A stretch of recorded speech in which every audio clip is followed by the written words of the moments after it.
Shang-Chi and the Legend of the Ten Rings, directed by Destin Cretton, who's also known for his work with Just Mercy. I mean, he's done a lot of other films too, but that's definitely the most popular film he's done so far because it starred Michael B. Jordan and Jamie Foxx, and the subject matter was also really important. So yeah, that was a really good film, and I would definitely suggest checking it out if you haven't seen it. And this film stars Simu Liu as Shang-Chi and Awkwafina as Katie. So Shang-Chi follows the master of unarmed weaponry-based Kung Fu as he is forced to confront his past after being drawn into the Ten Rings organization. So if I'm not mistaken, I think Shang-Chi is actually going to be the first MCU Phase 4 film to have an exclusive theatrical release without there being some sort of same-day streaming option for Disney+.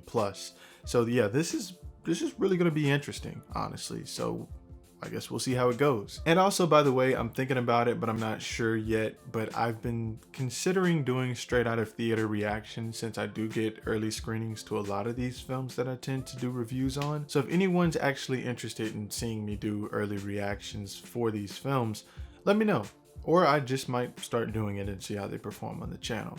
But I think it could be a pretty interesting thing to try. Plus, that's been gaining a lot of popularity lately. A lot of people in this category of YouTube tends to do that, and it seems like it's been successful for everyone else. So yeah, I think I'll give it a try. But for my initial thoughts coming out of Shang-Chi, I would say they were very positive. The movie overall felt basically on par with the majority of MCU films that's already out there. Plus the CGI was pretty good and there was a ton of it. So luckily it was pretty good. But I will say that in some moments it felt like it was a little bit of overkill, but you know, I don't know. I guess that was what they were shooting for anyway. Plus a lot of this stuff couldn't have been practical. So I mean, it is what it is. Either way, I would probably say that $150 million budget went to good use. And honestly, you know, you could say something like that for a lot of the MCU films, really. I mean, especially something like Endgame with a huge battle scene at the end of the film. But for me personally, I really didn't get that vibe with Endgame for some reason, but with Shang-Chi, I actually did get that vibe. So I don't really know what it was, but I would say that it's not a major issue, by the way. It was just something that I found to be a little visually irritating in some moments. I would say that the most impressive thing about Shang-Chi from what I saw in the film was definitely the fight choreography with a combination of the camera work. It's certainly some of the best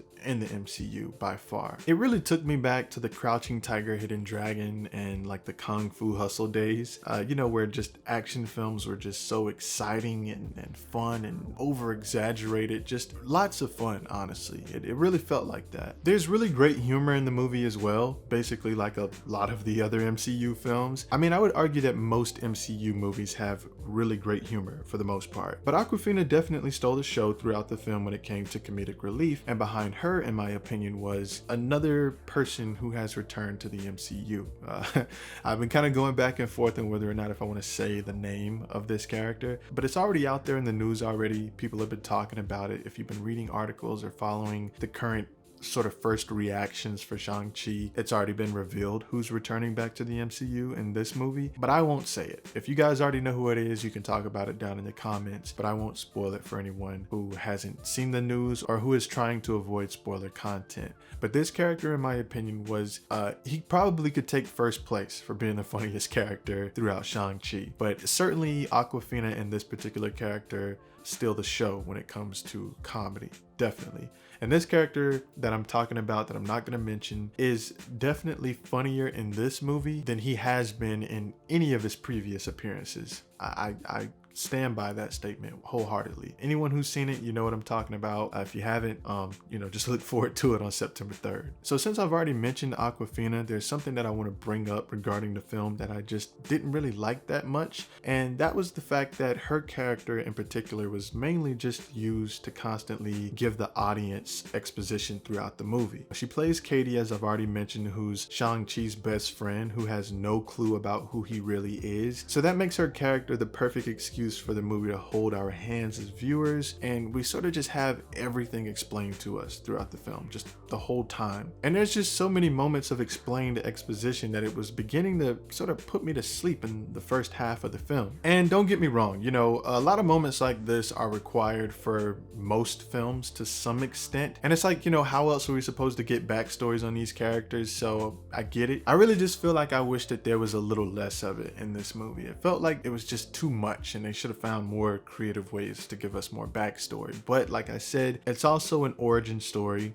and this is Shang-Chi's introduction to the MCU, so I do get it. So I guess you could label it more as a nitpick on my part, but if you get where I'm coming from, I guess I'm not the only one who feels that way. But that's just how I felt about it. It's a pretty solid MCU movie though, and ultimately I had a lot of fun with it. So I'm giving Shang-Chi an 8.5 out of 10.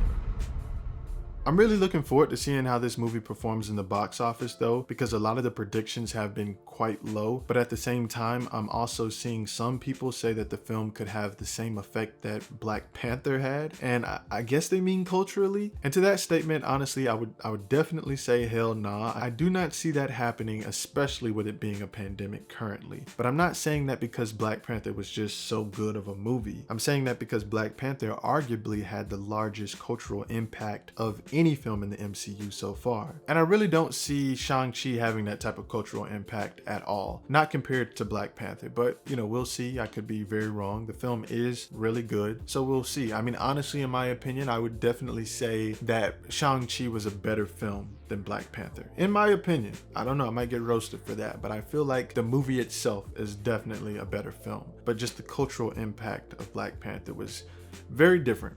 It was very different. So anyway, Shang-Chi releases next Friday, September 3rd, for an exclusive 45-day theatrical run in theaters. And that's going to be before it goes to streaming. So there you have it.